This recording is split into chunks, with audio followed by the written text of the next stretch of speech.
Controverse persiste autour de la lettre qu'Etienne Tshisekedi aurait déposée à la SEMCO. Mesdames et messieurs, bonsoir et bienvenue dans Synthèse des journaux Paris à Kinshasa ce week-end. Encore une fois de plus, bonsoir.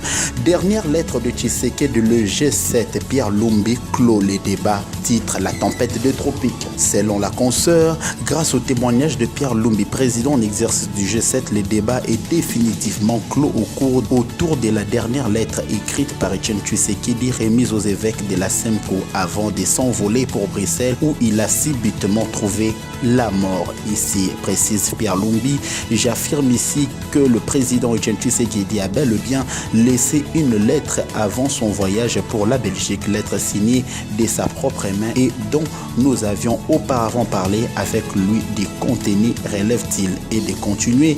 Il m'a confié cette lettre en présence de Monseigneur l'abbé Théo Chilomba, son secrétaire particulier, qui est prêt à emporter de témoignages là-dessus, précise la tempête des tropiques. La question autour de la lettre, le président Tshisekedi a bel et bien laissé une lettre, la main sur le cœur. Pierre Lumbi relève. La vérité étant établie, il ne reste plus que la nomination du Premier ministre, ainsi présentée par le rassemblement, conclut le porte-parole étendard du G7. Pendant ces temps, Aubin Minaku est formel. Le chef de l'État attend la liste de 3 candidat pour le poste du Premier ministre. Il a dit hier au cours d'un point de presse organisé à cet effet, réagissant à la question sur l'accord de la Saint-Sylvestre, qui précise que c'est le Conseil de sages qui présente un Premier ministre et le président de la République nomme le secrétaire général de la majorité présidentielle, a tenu à expliquer l'esprit de la lettre de cette disposition. Au départ, avant le 31 décembre 2016, bien évidemment, la majorité souhaitait que le rassemblement puisse présenter une liste des 10 candidats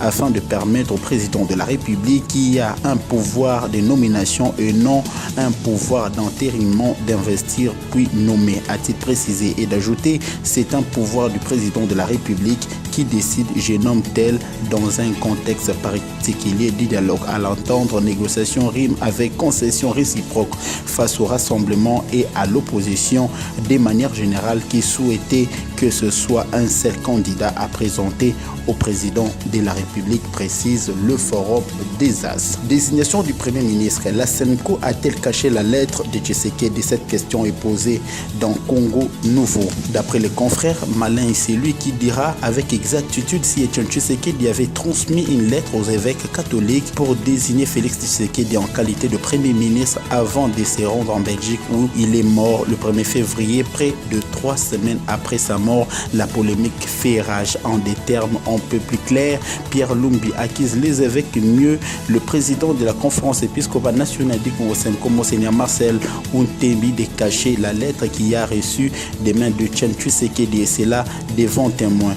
Quel intérêt aurait la SEMCO, considère jusque-là comme l'une des rares structures la plus crédible, de la plus impartiale en République démocratique du Congo, pour bloquer la lettre désignant Félix Tshisekedi au poste du Premier ministre fixe?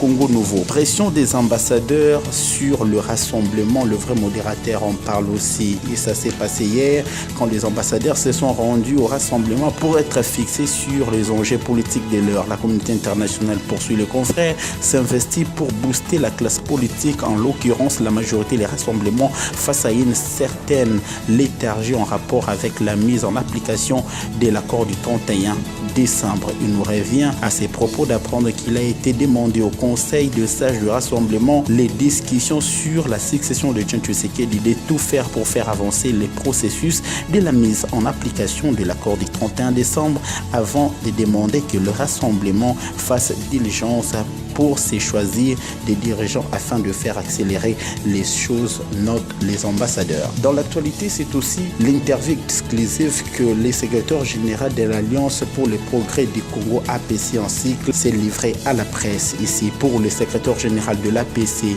Alliance pour le progrès du Congo, donne ici l'idéologie mieux la vision de leur parti.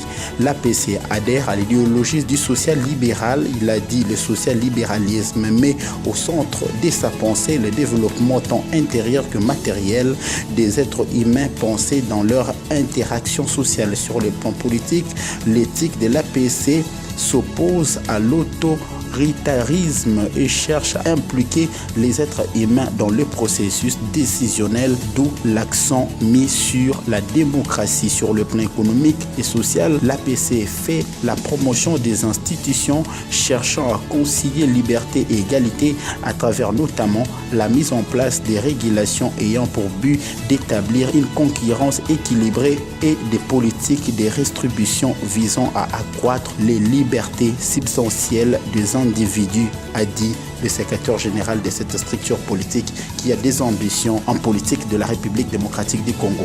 On se quitte ici, mesdames et messieurs. Merci de votre fidélité dans cette revue de journaux. Au revoir et à la prochaine.